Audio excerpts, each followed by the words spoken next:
پہلی آیت سے پڑھتا ہوں۔ جتنے نوکر جوئے کے نیچے ہیں اپنے مالکوں کو کمال عزت کے لائق جانیں تاکہ خدا کا نام اور تعلیم بدنام نہ ہو، اور جن کے مالک ایماندار ہیں اور وہ ان کو بھائی ہونے کی وجہ سے حقیر نہ جانیں بلکہ اس لیے زیادہ تر ان کی خدمت کریں کہ فائدہ اٹھانے والے ایماندار اور عزیز ہیں، تو ان باتوں کی تعلیم دے اور نصیحت کر۔ اگر کوئی شخص اور طرح کی تعلیم دیتا ہے اور صحیح باتوں کو یعنی ہمارے خداوند یسوع مسیح کی باتوں اور اس تعلیم کو نہیں مانتا جو دینداری کے مطابق ہے، وہ مغرور ہے اور کچھ نہیں جانتا بلکہ اس سے بحث اور لفظی تکرار کرنے کا مرض ہے، جن سے حسد اور جھگڑے اور بدگوئیاں اور بدگمانیاں اور ان آدمیوں میں رد و بدل پیدا ہوتا ہے جن کی عقل بگڑ گئی ہے اور وہ حق سے محروم ہے اور دینداری کو نفع ہی لائے اور نہ کچھ اس میں سے لے جا سکتے۔ بس اگر ہمارے پاس کھانے پہننے کو ہے تو اسی پر قناعت کریں، لیکن جو دولت مند ہونا چاہتے ہیں وہ ایسی آزمائش اور پھندے اور بہت سی بیہودہ اور نقصان پہنچانے والی خواہشوں میں پھنستے ہیں جو آدمیوں کو تباہی اور ہلاکت کے دریا میں غرق کر دیتی ہیں، کیونکہ زر کی دوستی ہر قسم کی برائی کی ایک جڑ ہے، جس کی آرزو میں بعض نے ایمان سے گمراہ ہو کر اپنے دلوں کو طرح طرح کے غموں سے چھلنی کر لیا ہے۔ خدا کے کلام کے پڑھے اور سنے جانے پر اس کی برکت ہو۔ آپ سب تک میری آواز پہنچ رہی ہے جہاں جہاں بیٹھے ہیں؟ ہماری انسانی زندگی اور مسیحی زندگی اور خدمت کا ایمان کے ساتھ بڑا تعلق ہے۔ ہماری مسیحی زندگی اور جو خدمت ہم کرتے ہیں جس کے لیے خدا نے ہمیں بلایا ہے، اس کا ایمان کے ساتھ بڑا گہرا تعلق ہے، اور ایمان کے بارے میں یہ سکھایا گیا ہے کہ بغیر ایمان کے خدا کو پسند آنا ناممکن ہے، اور میرا راست باز بندہ ایمان ہی سے جیتا رہے گا۔ جب کوئی شخص توبہ کرتا ہے، بپتسمہ لیتا ہے، مسیح کو قبول کرتا ہے، تو ایمان کی زندگی یا ایمان کی دوڑ شروع ہوتی ہے۔ پھر جب تک انسان یا ایماندار زندہ رہتا ہے، وہ دنیا میں اور لوگوں سے ہٹ کر خدا کے کلام پر ایمان رکھ کر، خدا باپ بیٹے روح القدس پر ایمان رکھ کر وہ اپنی زندگی بسر کرتا ہے۔ جو زندگی ہم ایمان سے بسر کرتے ہیں، جس کا ہماری خدمت گواہی سے بھی بڑا تعلق ہے، اس کے ساتھ ایک اور بڑی چیز وابستہ ہے جو ہمارے ایمان پر بھی اثر انداز ہوتی ہے، ہماری گواہی پر بھی اثر انداز ہوتی ہے، اور ہماری خدمت پر بھی اثر انداز ہوتی ہے، اور وہ ہے روپیہ پیسہ اور دولت، فائنینشل میٹرز۔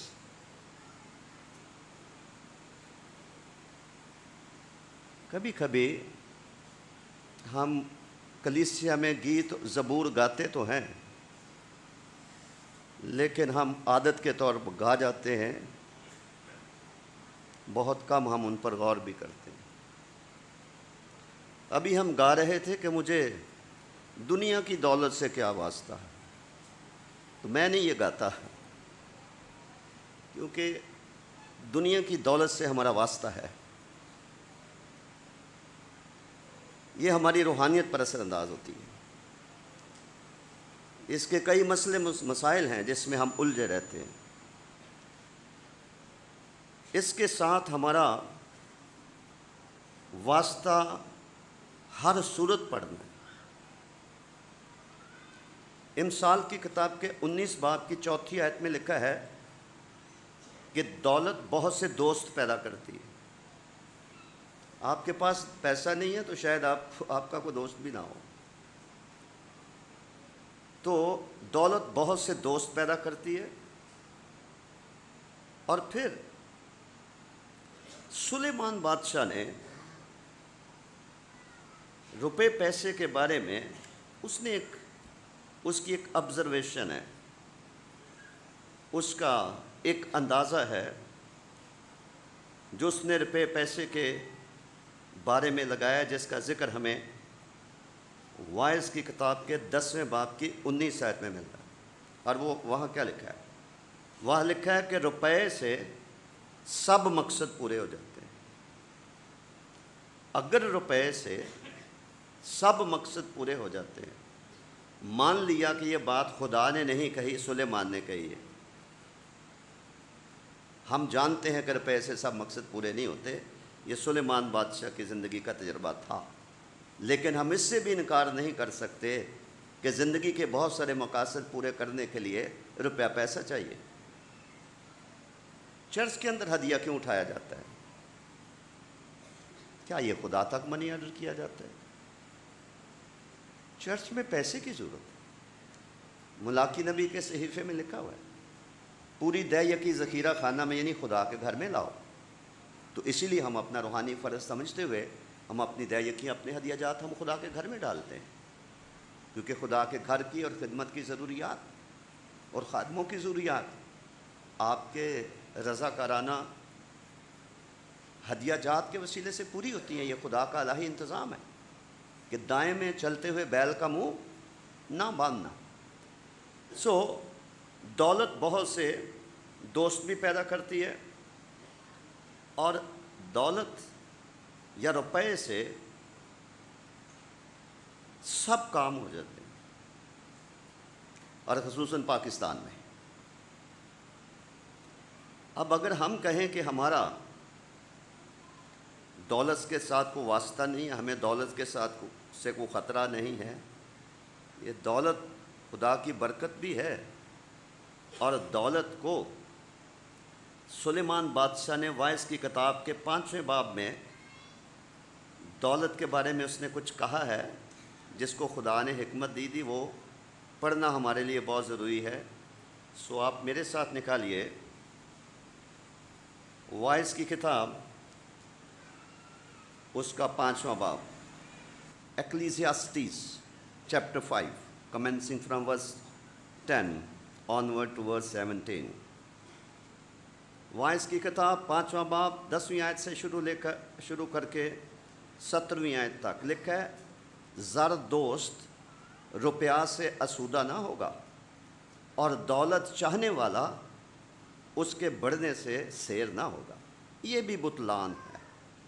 جب مال کی فراوانی ہوتی ہے تو اس کے کھانے والے بھی بہت ہو جاتے ہیں، اور اس کے مالک کو سوائے اس کے کہ اسے اپنی آنکھوں سے دیکھے اور کیا فائدہ ہے۔ محنتی کی نیند میٹھی ہے، خواہ وہ تھوڑا کھائے خواہ بہت، لیکن دولت کی فراوانی دولت مند کو سونے نہیں دیتی۔ ایک بلائے عظیم ہے جسے میں نے دنیا میں دیکھا، یعنی دولت۔ ایک بلائے عظیم ہے جسے میں نے دنیا میں دیکھا، یعنی دولت، جسے اس کا مالک اپنے نقصان کے لیے رکھ چھوڑتا ہے، اور وہ مال کسی برے حادثے سے برباد ہوتا ہے۔ اور اگر اس کے گھر میں بیٹا پیدا ہوتا ہے تو اس وقت اس کے ہاتھ میں کچھ نہیں ہوتا، اور جس طرح سے وہ اپنی ماں کے پیٹ سے نکلا اسی طرح ننگا جیسا کہ آیا تھا پھر جائے گا، اور اپنی محنت کی اجرت میں کچھ نہ پائے گا جسے وہ اپنے ہاتھ میں لے جائے۔ یہ بھی بلائے عظیم ہے کہ ٹھیک جیسا وہ آیا تھا ویسا ہی جائے گا، اور اسے اس فضول محنت سے، روپیہ پیسہ کمانے کی، ناجائز ذرائع سے کمانے کی فضول محنت سے کیا حاصل ہے؟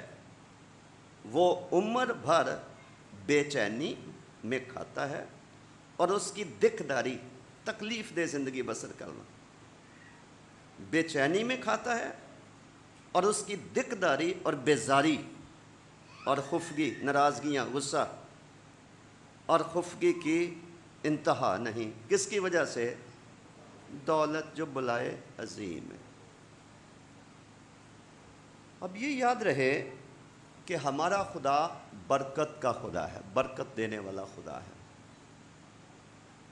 دولت خدا کی طرف سے بھی ہم انسانوں کو ملتی ہے اور وہ خدا کی برکت بھی ہے۔ یہودی لوگ یہ سمجھتے تھے کہ جو شخص غریب ہے اس پر خدا کی لعنت ہے، اس شخص کے ساتھ خدا نہیں ہے، اور غریب ہونا اچھا نہیں سمجھا جاتا تھا۔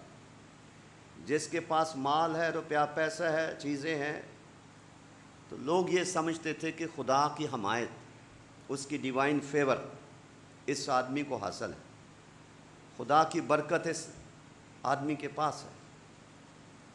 لیکن بائبل مقدس کی تعلیمات میں ان کو سمجھنے اور سمجھانے میں توازن قائم کرنا بہت ضروری ہے۔ ون سائیڈڈ پکچر، سکے کا ایک رخ دیکھنا، سچائی کا ایک رخ دیکھنا اور دوسرے کو بھلا دینا، یہ غیر متوازن اور انتہا پسندی کی تعلیم ہے۔ میں مسیحی تعلیمات کو اس طرح سے بیان کرتا ہوں کہ جیسے ایک فاختہ ہے یا کبوتر ہے، جب وہ اڑتا ہے تو جب وہ دونوں پر استعمال کرتا ہے تو پھر وہ پرواز کر سکتا ہے۔ اگر وہ ایک پر سے اڑنے کی کوشش کرے گا تو وہ نہیں اڑے گا۔ کبھی کبھی ہم آدھی سچائی جانتے ہیں اور ہم اسی کو پورا سمجھ لیتے ہیں۔ کبھی کبھی ہم تصویر کا ایک رخ تو دیکھتے ہیں، ہم دوسرا نہیں دیکھتے۔ جب میں سلیمان بادشاہ کی دنائی کا آپ کے سامنے ذکر کر رہا ہوں کہ وہ دولت کو ایک بلائے عظیم کہہ رہے، دوسری طرف ہم دیکھتے ہیں کہ ابراہیم بڑا مالدار آدمی تھا، بہت بڑا شیخ تھا، ضرورت سے زیادہ اس کے پاس مال، دولت، شہرت، نوکر چاکر، سب کچھ اس کے پاس تھا اور وہ خدا کا دیا ہوا تھا۔ ایوب کو ہم دیکھتے ہیں، اپنے وقت کا مالدار آدمی تھا۔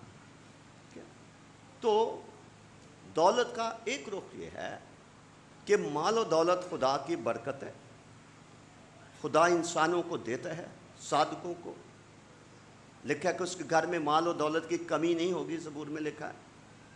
خدا کی طرف سے بھی دولت آتی ہے، روپیہ پیسہ آتا ہے، اور دوسری طرف شیطان کی طرف سے بھی آتا ہے، جو ناجائز کمائی سے آتا ہے، ہیرا پھیری سے آتا ہے، ناراستی سے آتا ہے، جھوٹ، مکر اور فریب، بددیانتی سے آتا ہے،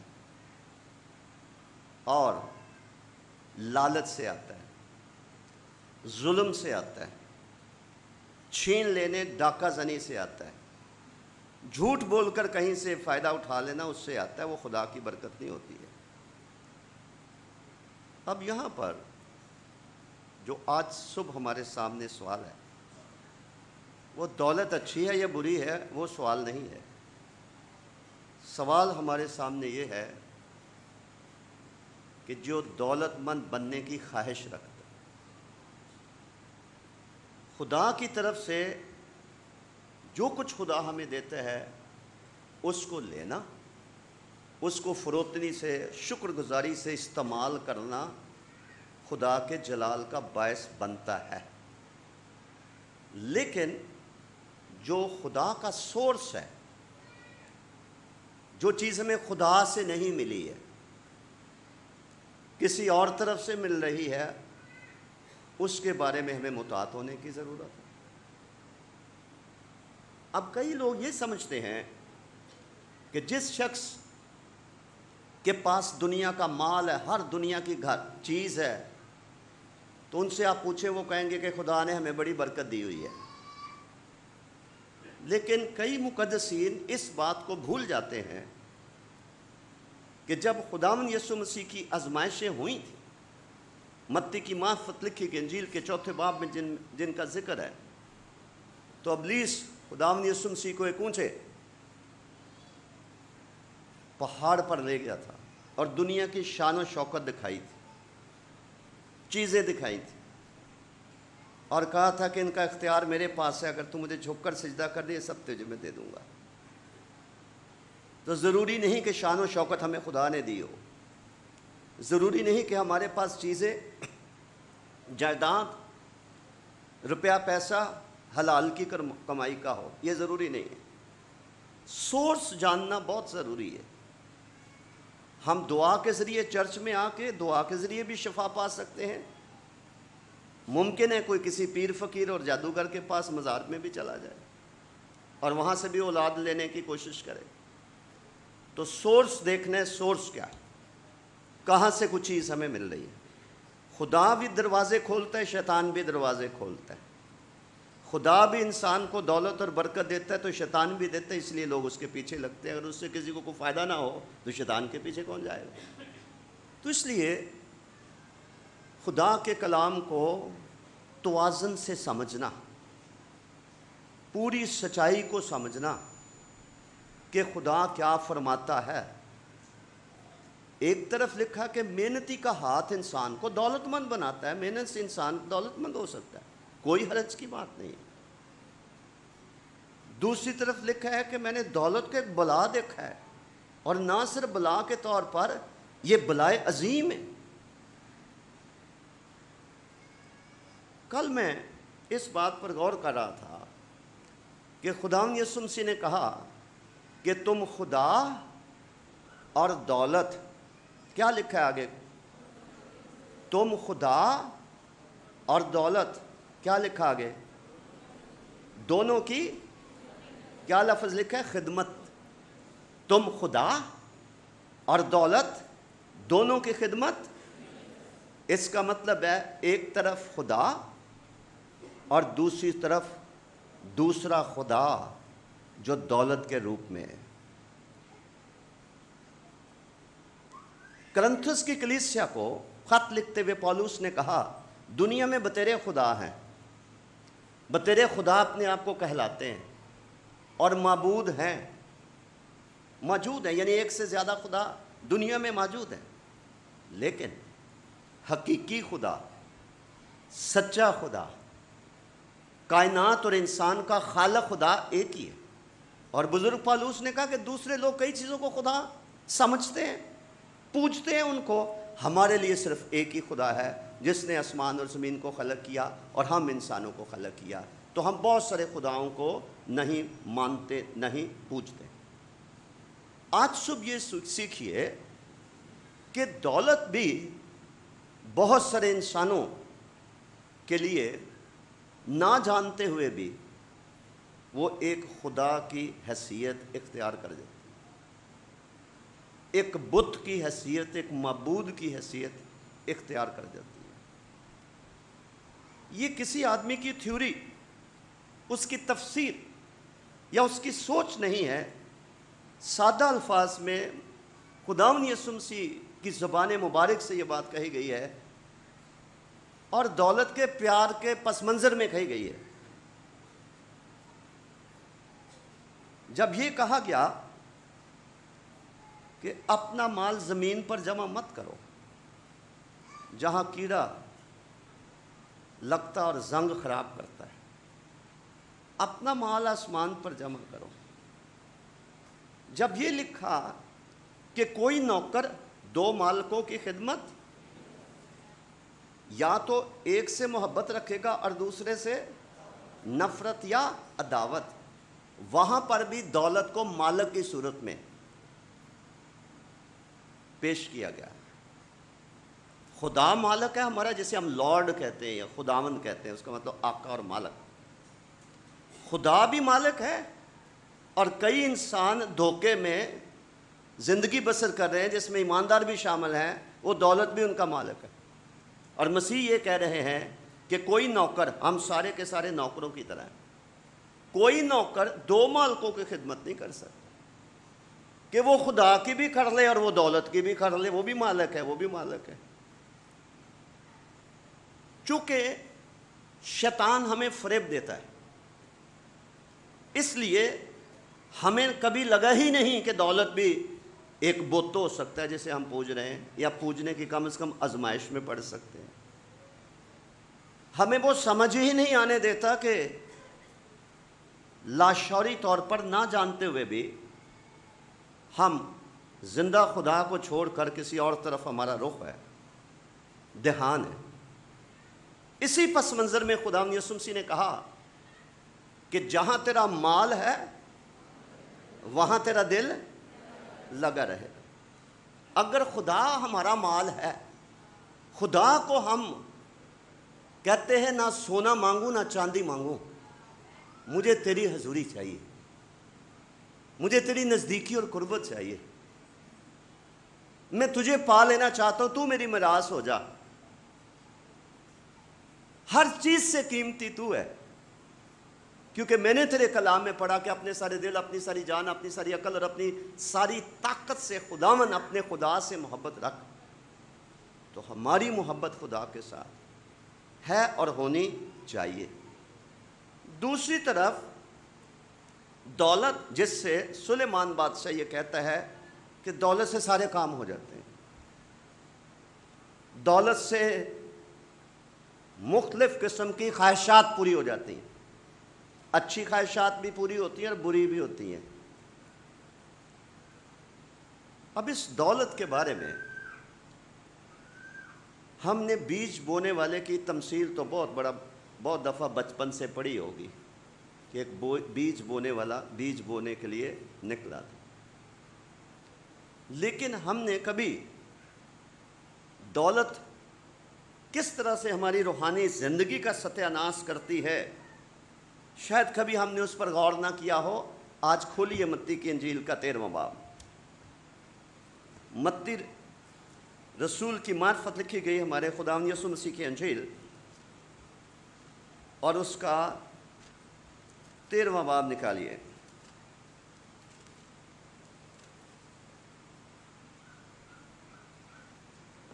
بائیسویں آیت آپ کے سامنے میں پڑھ رہا ہوں۔ متی رسول کی معرفت لکھی گئی خداوند یسوع مسیح کی انجیل، اس کا 13واں باب اور اس کی 22ویں آیت میں لکھا ہے، جو جھاڑیوں میں بویا گیا یہ وہ ہے جو کلام کو سنتا ہے اور دنیا کے فکر اور دولت کا فریب، یعنی دولت ہمیں بری نہیں لگتی، یہی تو فریب ہے،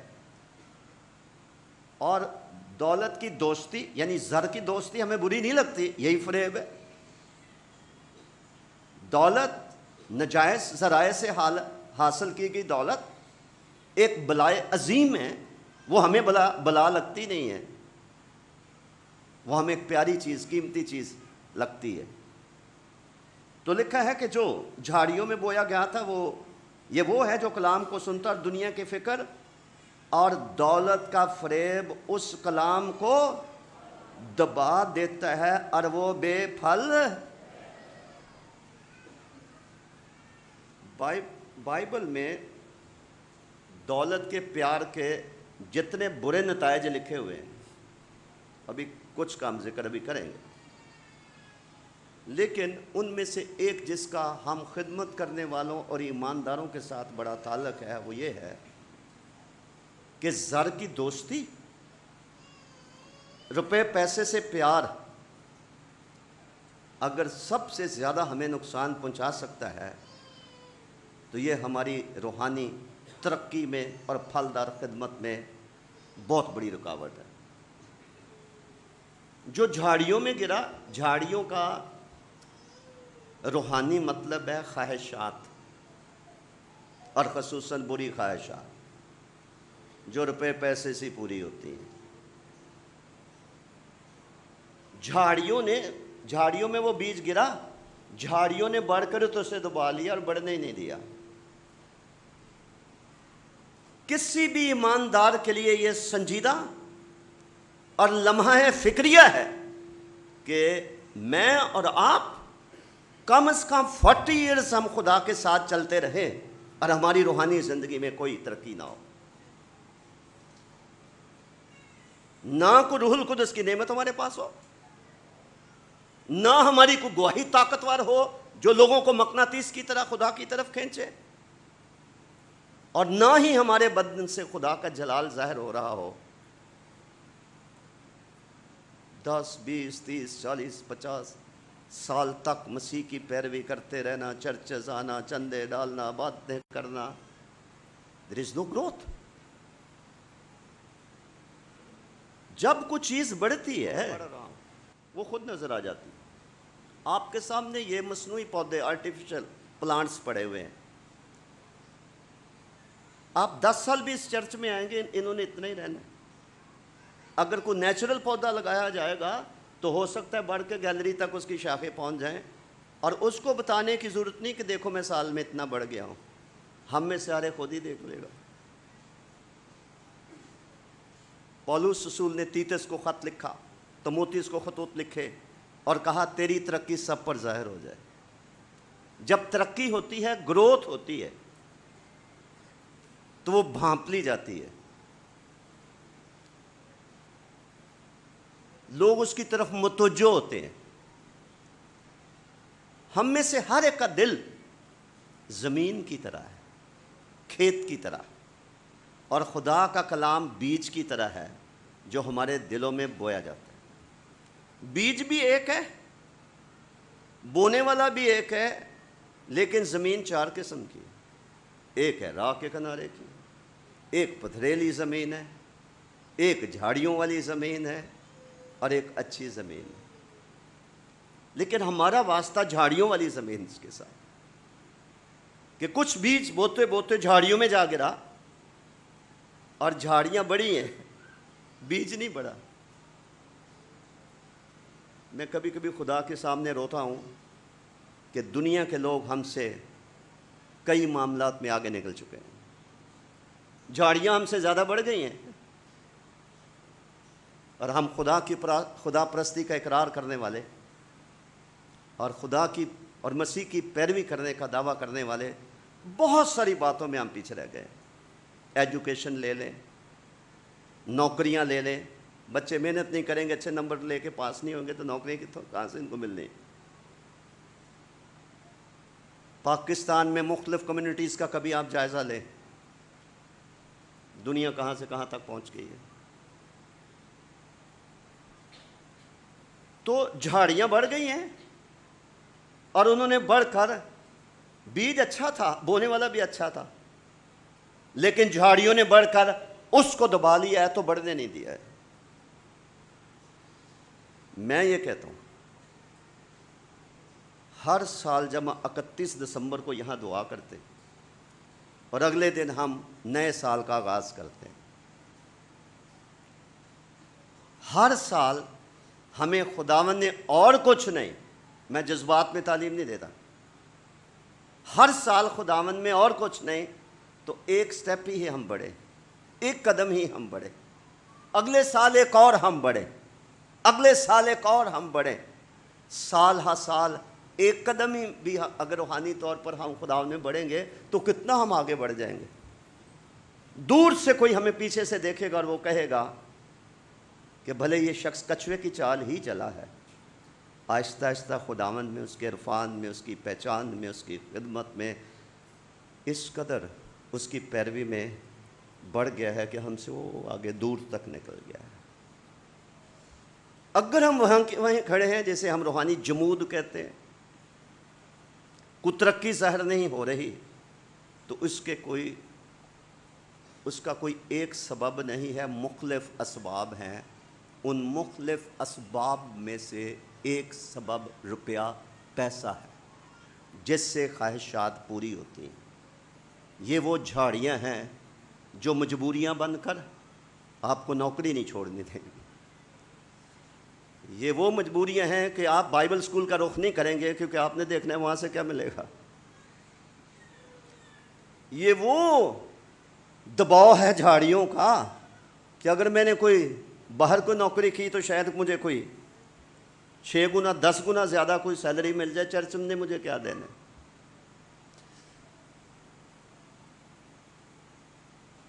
اس کا تعلق میں نے شروع میں بتایا ہے کہ ایمان کے ساتھ ہے. خدا کی پیروی کرنے کا تعلق ایمان کے ساتھ ہے. اور ایمان کس بات پر ہے؟ آئیں آیت نکال کے پڑھیے عبرانیوں کے خط کا 13واں باب نکالیے. عبرانیوں کے نام پولس رسول کا خط، اس کا 13واں باب نکالیے. 13ویں باب کی 5ویں آیت میں لکھا ہے ہیبروز چیپٹر 13 ورس 5، زر کی دوستی سے جو تمہارے پاس ہے اسی پر قناعت کرو، کیونکہ اس نے خود فرمایا ہے کہ میں تجھ سے ہرگز دستبردار اور کبھی تجھے نہ چھوڑوں. میں نے شروع میں آپ کو کہا کہ ہمارا خدا کے ساتھ چلنا اور اس کی خدمت کرنے کا بڑا گہرا تعلق ایمان کے ساتھ ہے. ایمان کا تعلق روپے پیسے کے ساتھ بھی ہے. یہاں پر لکھا ہے کہ زر کی دوستی، پیسے کو پوجنا نہیں ہم نے، پیسہ ہمارے لیے بت نہ بن جائے، روپیہ پیسہ مال و دولت چیزیں جائیدادیں ہمارے لیے خدا نہ بن جائیں یا وہ خدا کی جگہ نہ لے جائیں. یہ بھی یاد رہے کہ روپیہ پیسہ برا نہیں ہے، روپے پیسے کی دوستی بری ہے، اس کو پوجنا برا ہے. جو مقام خدا کا ہے وہ مال و دولت کو دے دیا جائے تو وہاں سے پھر برائی شروع ہوگی. یہاں ایک بات اگر آپ کی سمجھ میں آ جائے، زندگی بھر پیسے کی فکر چھوڑ دو گے. اور وہ کیا ہے؟ یہاں لکھا ہے جب یہ کہا گیا کہ زر کی دوستی سے خالی رہو اور جو کچھ تمہارے پاس ہے اسی پر قناعت کرو، جب یہ کہا گیا تو بات یہاں ختم نہیں ہو گئی. لکھا ہے کہ اس نے خود فرمایا ہے کہ میں تجھ سے ہرگز دستبردار، مطلب کیا کہ ہماری جائز ضروریات اور خواہشات پوری کرنے کی خدا نے کیا لے لی ہے؟ ذمہ داری لے لی ہے. جب خدا یہ کہتا ہے کہ زر کی دوستی سے خالی رہو، جو کچھ تمہارے پاس ہے اور کا لالچ مت کرو، ہرس مت کرو، دولت مند بننے کی خواہش اپنے اندر مت رکھو، ناجائز طریقوں سے دولت مند بننے کی کوشش مت کرو، اس نادانی سے باز آ جاؤ، امثال کی کتاب میں لکھا ہے. لیکن یہ کہہ کر وہ فکر بھی اٹھاتا ہے کہ اس نے خود فرمایا کہ میں تجھ سے ہرگز دستبردار نہ ہوں گا. فارسی زبان میں ہاتھ کو دست کہتے ہیں، یعنی تو بھوکا ہوگا میں اپنا ہاتھ تیرے سے نہیں کھینچوں گا، تو محتاج ہوگا تجھے کسی کے آگے ہاتھ پھیلانے کی ضرورت نہیں ہے، میں خود دینے کے لیے آ جاؤں گا. اب اس کے لیے کیا چاہیے؟ ایمان چاہیے. اگر میرے اور آپ کے اندر یہ ایمان بیٹھ جائے کہ میرا خدا اپنے جلال کی دولت کے موافق مجھے عیاشی نہیں کرائے گا، بلکہ میرا خدا میرے اپنے جلال کی دولت کے موافق مسیح یسوع میں میری ہر ایک احتیاج یا ضرورت پوری کرے گا. اور یہ بات ہمارے دل پہ لکھی جائے. اگر ہمیں اپنے پروردگار کا اس وعدے کا یقین کرنا آ جائے کہ اس نے خود فرمایا کہ میں تجھ سے ہرگز دستبردار نہ ہوں گا، نہ میں تجھے چھوڑوں گا، نہ میں بھولوں گا، میں تجھ سے دستبردار نہ ہوں گا، روپے پیسے کی تجھے نہیں کمی ہوگی، میں تجھ پہ بلیو کرتا ہوں. اور میں نے کہاں سے سیکھا؟ میں نے نئی توبہ کی ایک بات میرے دل میں آ گئی اور میں نے ٹیسٹ کر دی 40 سالوں میں. اور وہ کیا ہے؟ پہلے خدا کی بادشاہی اور راست بازی کی تلاش کرو. آگے یہ تو نہیں لکھا کہ پھر باقی چیزیں مانگو. میں نے اس کلام کو میں نے بڑی گہرائی سے ٹیسٹ کر لیا. پہلے خدا کی بادشاہی راست بازی کی تلاش کرو، باقی ساری چیزیں تمہیں مل جائیں گی. اور میری تفسیر یہ ہے کہ جو شخص خدا کو خدا سمجھ کر پوجتا ہے اور بلائے عظیم دولت کے فریب سے بچ سکتا ہے اور خدا کو سب باتوں میں اول درجہ دیتا ہے، میں علانیہ کہتا ہوں روپیہ پیسہ اس کے پیچھے چل کر آئے گا. کہیں مانگنے کی ضرورت نہیں ہے، مانگنے کی ضرورت نہیں ہے. اس آدمی کو شکست نہیں ہو سکتی ہے۔ جس نے اپنے دل کی تختی پہ لکھ لیا ہے کہ خدا نے کہا ہے کہ پہلے خدا کی بادشاہی اور راست بازی کی تلاش کرو، یعنی خدا کو ڈھونڈو، باقی ساری چیزیں، انگریزی میں لکھا ہے all things will be added to you، خدا اضافہ کر دے گا۔ میں کہتا ہوں کہ وہ پیچھے چل کر آئیں گے۔ ہمارے جو کرائے کا چرچ تھا اس دیوار کے ساتھ، کبھی پرانے ایمانداروں کو معلوم ہے، ہمارے پاس ایک انڈیا سے خادم آئے تھے، اس کا نام تھا سلوا راج، بڑے روحانی آدمی، ساری رات دعا کرتے تھے، روزے رکھتے تھے، بڑی انائنٹنگ اس آدمی کے اوپر آتی تھی، بڑا باعث برکت، 83-84 کی بات ہے۔ ایک دن کلام سنا رہا تھا، میں ہی اس کا ترجمہ کر رہا تھا۔ اس نے کہا you seek after God people will seek after you. میں تو چونک گیا اس کا یہ جملہ سن کر کہ یہ کیا کہہ رہا ہے، you seek after God people will seek after you, جس کا مطلب ہے اس نے یہ سکھایا آپ صرف خدا کو ڈھونڈو، دنیا آپ کو ڈھونڈے گی، پیسہ آپ کو ڈھونڈے گا، دنیا ڈھونڈے گی، آپ دنیا کی ضرورت بن جائیں گے، صرف آپ اصل ہستی جو عزت، احترام، سجدے، تعظیم، عبادت کے لائق ہے، اول درجے کے لائق ہے، آپ صرف اس کو ڈھونڈیے۔ نوکری بھی پیچھے چل کر آئے گی، خواہشات بھی پوری خود ہی ہوئیں گی، وہی کرے گا جس نے وعدہ کیا ہوا ہے، جس نے کہا پہلے یہ کام کرو، یہ سب کچھ میں کروں گا۔ زر کی دوستی سے خالی رہو، اور اس نے خود فرمایا کہ میں تجھ سے ہرگز دست بردار نہ ہوں۔ اب جس خدا کے بندے اور بندی کو اس بات کا یقین ہی نہیں ہے، وہ سنتا ہے، پڑھتا ہے، لیکن وہ اس کی فکر میں رہتا ہے کہ اچھا بھئی یہ کیسے ہوگا، خدا آسمان کی کھڑکیاں بھی کھول دے تو کیا خدا قحط کو دور کر سکتا ہے؟ یہ ہے ایمان کی کمی، اور اپنے خدا کو چھوٹا خدا بنانا، محدود کر دینا، اور اس کی وسعت کو، اس کی قدرت اور اختیار کو، اس کی بادشاہی کو نہ سمجھنا، اور یہ سمجھنا کہ شاید میں اپنے ہاتھ پاؤں مار کر میں بہت کچھ کر سکتا ہوں، میں بہت کچھ کر سکتی ہوں۔ کیوں خداوند یسوع مسیح نے یہ کہا تھا کہ دولت مند کا خدا کی بادشاہی میں داخل ہونا مشکل ہے؟ وہ ان کا اشارہ اس دولت مند کی طرف تھا جو دولت مند خدا سے زیادہ دولت کو پیار کرتا۔ اور ہوا کیا کہ ایک نوجوان آ گیا مسیح کے پاس، تو کہنے لگا کہ میں کیا کروں کہ ہمیشہ کی زندگی پاؤں؟ انہوں نے کہا حکموں پر عمل کر۔ کہنے لگا میں نے تو لڑکپن سے کیا، اب کیا کمی رہ گئی ہے؟ تو مسیح یک وقت خدا بھی تھے اور انسان بھی۔ انہوں نے دیکھ لیا کہ اوپر سے بڑی روحانی باتیں کرتا ہے، اندر سے دولت کا غلام ہے، دولت کی چاہت اور پیار اس کو بت سمجھ کر یہ پوچھتا ہے۔ انہوں نے کہا کہ اپنا مال بیچ کر غریبوں کو دے دے، تجھے آسمان پہ خزانہ ملے گا۔ تو لکھا ہے کہ وہ غمگین ہو کے چلا گیا، اور آگے لکھا کہ وہ بڑا مالدار تھا۔ تو شاگرد یہ سارا منظر دیکھ رہے تھے، اور خداوند نے فوراً کہہ دیا دولت مند کا، یعنی ایسا شخص جو دولت سے پیار کرتا ہے، خدا سے بڑھ کر دولت سے پیار کرتا ہے، اس کا خدا کی بادشاہی میں داخل ہونا کتنا مشکل ہے۔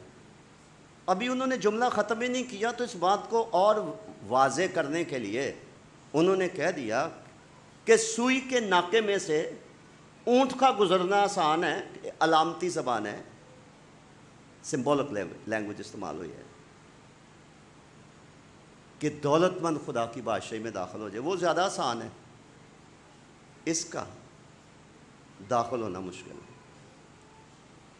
یسوع مسیح کی تعلیمات تو بڑی مشکل ہے، یہ صلیبی راستہ ہے، جب وہ یہ کہتا ہے کہ زمین پر اپنا مال جمع نہ کرو، تو ہر انسان کے لیے اس کو قبول کرنا مشکل ہے۔ جب وہ یہ کہتا ہے کہ دولت مند کا خدا کی بادشاہی میں داخل ہونا کیسا یا کتنا مشکل ہے، تو کئی لوگ اس مشکل راستے کو، مشکل حکم کو، تقاضے کو، معیار کو پورا کرنے میں اپنے آپ کو کمزور پاتے ہیں۔ تموتھیوس کے خط میں جو کلام ہم نے پڑھا تھا، وہاں پر دولت کو برا نہیں کہا گیا۔ دولت نہیں ہے اور اس کی خواہش اپنے اندر رکھ کر ہر جائز بلکہ ناجائز کام کر کے دولت مند ہونا چاہنا۔ لکھا جو دولت مند ہونے کی خواہش، کیونکہ توازن تو یہ ہے کہ جو کچھ خدا نے دیا ہے اس پر کیا کیا جائے؟ قناعت کیا جائے، اسی میں مطمئن رہیں، ہرس نہ اپنے اندر رکھیں، جان نہ ہماری نکل رہی ہو کہ ہمارے پاس یہ چیز نہیں ہے، ان کے پاس ہے۔ خدا دے دیتا ہے تو خدا کا شکر، اور چیزوں کے فریب میں آ جائیں گے۔ اگر ہماری آرزو یہ ہوگی کہ خدا کی روح مجھ پر چھائی رہے، مجھے ہر طرح کا نقصان ہو جائے لیکن خدا نہ مجھے چھوڑے، خدا کا روح مجھ سے جدا نہ ہو، خدا کی قدرت جلال کا روح میرے اوپر جنبش کرتا رہے، میری خدا کے ساتھ صلح رہے، خدا کی نگاہ کرم میرے اوپر رہے، جو ہی میں دعا کروں، جو ہی میں خدا کے حضور جھکوں، خدا کی حضوری کا بادل میرے اوپر چھا جائے۔ ڈیزائر کیا ہے؟ آرزو کیا ہے؟ چاہت کیا ہے؟ تو چونکہ ہمارا ایک دشمن ہے، اس کا کام ہے ایسی چاہتیں ہمارے اندر پیدا کرنا جس سے ہم تباہی کے دریا میں غرق ہو جائیں۔ اور ان میں سے ایک دولت نہیں ہے، دولت کا پیار ہے۔ زر کی دوستی لکھا ہے، تمام برائیوں کی کیا ہے؟ دیکھیے جو خدا کسی شخص کا ذمہ لیتا ہے کہ میں تو اس سے دستبردار نہ ہوں گا، یقین تو کر کے دیکھیں، یقین تو کر کے دیکھیں۔ میں نے پچھلے دنوں بائبل اسکول کے ہاسٹل کا پینٹ وغیرہ شروع کروایا، کافی سالوں کے بعد، بہت بری حالت، آدھا ایک دفعہ کروایا، آدھا بھی شروع کروایا، کو 50,000 روپے کا اس کا خرچ ہے۔ کراچی سے کوئی شخص ہے، وہ ہمارے چرچ کا ممبر بھی نہیں، اس نے 30,000 روپے ہمیں ڈونیشن بھیج دی کہ یہ بائبل اسکول کے لیے ڈونیشن۔ ایک اور دوست ہے، اس چرچ کا ممبر نہیں، کراچی میں کسی اور چرچ کا ممبر، 20,000 اس نے بھیج دیا بغیر مانگے۔ 50,000 کا پینٹ ہونا وہ ہو گیا۔ پچھلے دنوں ہمیں 2 لاکھ روپیہ ہم نے کسی جگہ انویسٹ کیا کلیسائی طور پر، تو امریکہ سے ہماری کسی بچی نے فون مجھے کیا، بھائی صاحب میں نے اپنی دائیا کی جمع کی ہوئی ہے تو میں نے چرچ کو بھیجنی، مجھے بڑا چرچ یاد آتا ہے، میں نے بڑی برکت پائی ہے، یہ نمبر لکھ لو۔ 2,04,000 روپے وہ بھیج دیے بغیر مانگے۔ ہم نے یہ ٹیسٹ کیا ہے، خدا سچا ہے، صرف ہمارے ایمان کی بات ہے۔ اگر خدا ہوا کے پرندوں کو کھلا سکتا ہے، میں اور آپ روٹی کے لیے کیوں پریشان ہوں؟ ہماری جیبیں کیوں خالی ہوں؟ جب 2 ٹوک الفاظ میں لکھا کہ میرا خدا اپنے جلال کی دولت کے مافوق تمہاری ہر ایک احتیاج رفع کرے گا، تو پھر ہم جھوٹ بول کر فائدہ کیوں اٹھا لیں؟ کیوں ہم خوب سے خوب تر کی طرح دنیا میں بتیرے پاکستانی ہیں اور جھوٹ بول کر باہر کے ملکوں میں پولیٹیکل اسائلم لے کے، جس میں خادم بھی شامل ہیں، بیٹھے ہوئے ہیں کہ ہمیں فائدہ ہو جائے؟ جتنی تباہی اپنی کرتی جا رہے ہیں ان کو تو سمجھ بھی نہیں ہے۔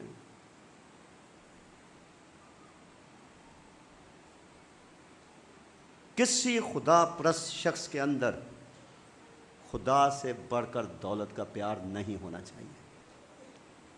یہ نہیں کہ ہمیں دولت کی ضرورت نہیں ہے، ضرورت ہے، اس کے ساتھ ہمارا واسطہ ہے۔ خدا ہمیں دولت، عزت، شہرت دینے کا وعدہ کرتا ہے اور دیتا ہے، لیکن جائز ذرائع سے، جائز ذرائع سے۔ اور پھر کبھی آپ نے غور کیا کہ ابتدائی کلیسیا میں جب ہدیہ اٹھایا جاتا تھا تو وہاں لکھا ہے کہ وہ لا کر کہاں رکھتے تھے؟ کبھی پڑھا آپ نے؟ کہاں رکھتے تھے؟ کہاں رکھتے تھے؟ بھائی رسولوں کے پاؤں میں رکھتے تھے،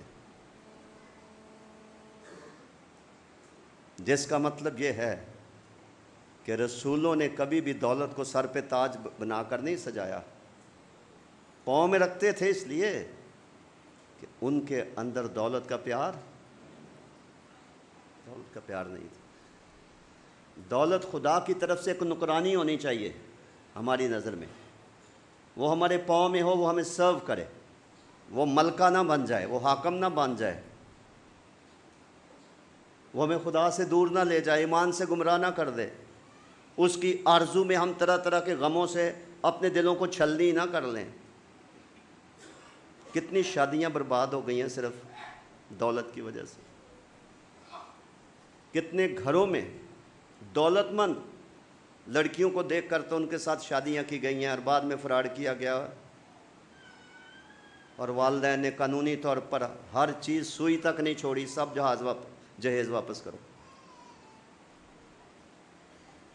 کتنے جائیداد کے جھگڑے ہیں، سکے خونی رشتہ دار ایک دوسرے کو زمین کے کچھ ٹکڑے کی جائیداد کی وجہ سے، روپے پیسے کی وجہ سے۔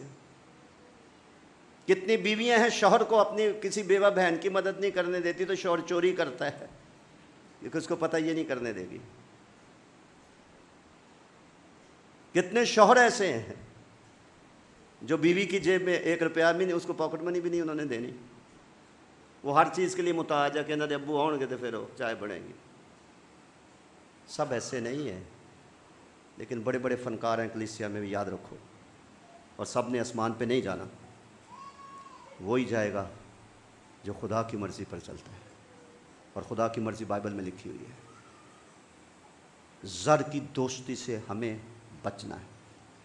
زر ہمارے پاس پیچھے چل کر آئے، خدا ہمیں دے تو یہ خدا کے جلال کا باعث ہوگا۔ ہم دنیا کو بتائیں گے کہ ہم تو نکمے تھے، ہمارے پاس تو کچھ بھی نہیں تھا، غریب گھرانوں سے تھے، خدا نے ہمیں کہاں پہنچایا۔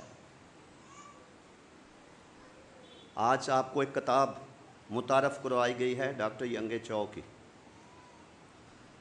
جو کوئی 39 سال پہلے پاکستان میں آئے تھے۔ میں نے ان کو سنا ہے، ان کے وسیلے سے خدا کا کلام سنا ہے، اور پچھلے جون میں نے ان کے آفس میں ان کے ساتھ ملاقات بھی کی ہے۔ اس آدمی کی گواہی چھوٹی سی میں بتانے چاہتا ہوں۔ وہ کہتے ہیں کہ ہم اتنے غریب تھے، چھوٹی سی کلیسیا تھی، تو ایک بہن تھی، شاید پریگننٹ تھی یا کیا اس کو تکلیف تھی، تو کہتے ہیں کہ 10 روپے کا پینسلین کا انجیکشن کوریا میں اس وقت آتا تھا، 10 روپے کا۔ تو انہوں نے کہا کہ ہمارے پاس 10 روپے نہیں تھے، تو وہ بہن جو تھی 10 روپے کا ٹیکہ نہ ہونے کی وجہ سے وہ مر گئی تھی۔ تو ینگے چو خدا کے قدموں میں بیٹھ گیا اور اس نے کہا خدا کو کہ تو اتنا بڑا خدا ہے، اگر تو نے 10 روپے ہمیں دیے ہوتے، اتنے ہم غریب نہ ہوتے تو ہماری بہن نہ بچ جاتی۔ دعا شروع کی۔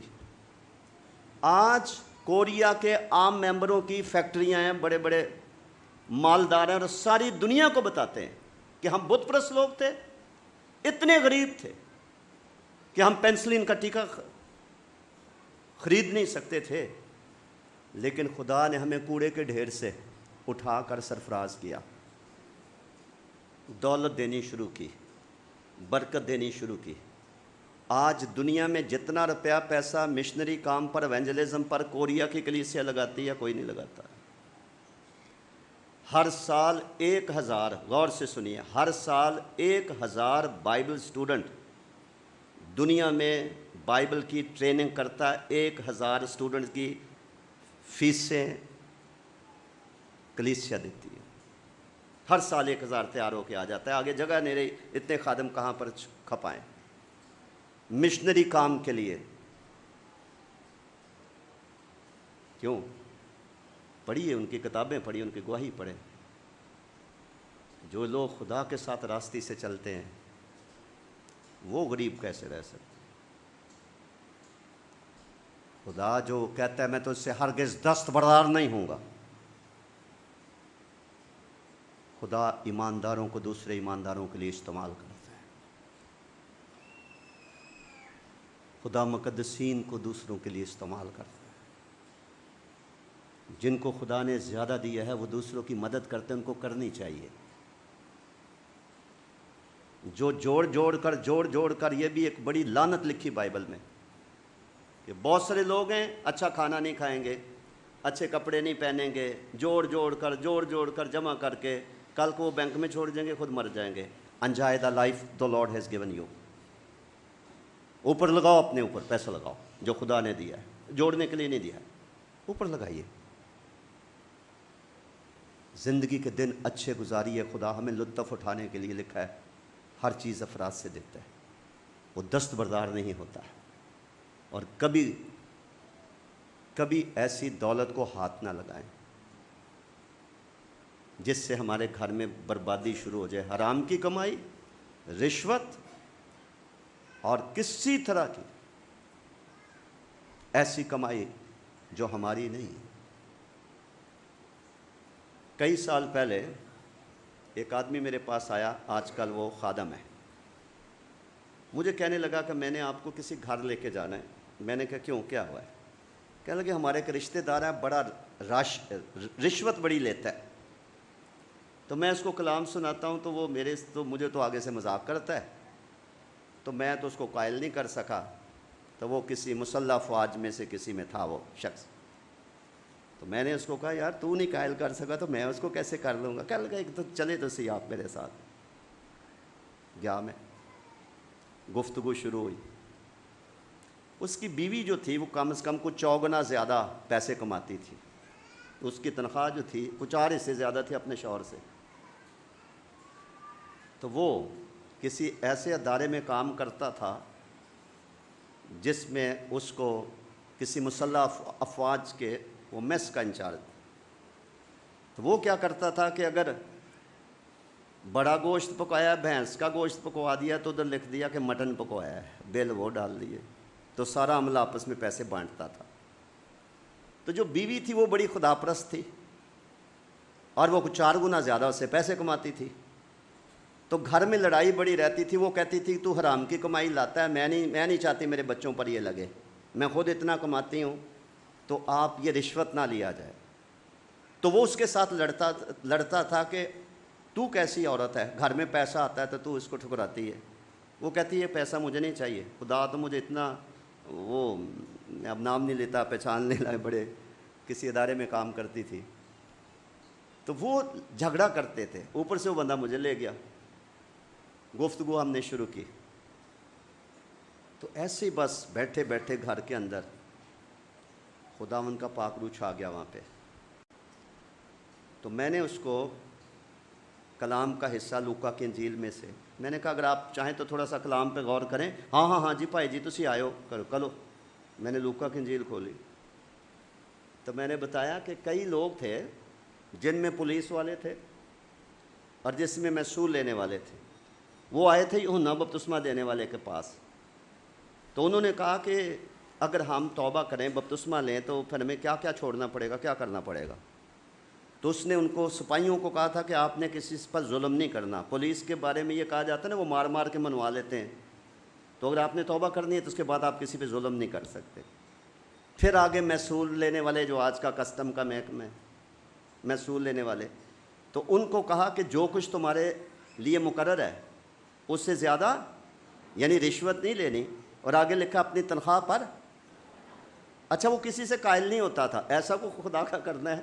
یہ کلام ہم نے ڈسکس کیا، خاموش ہو گیا.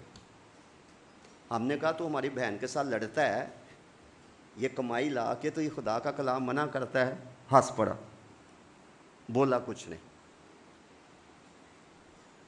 اس وقت جمعے کو عبادت ہوتی تھی.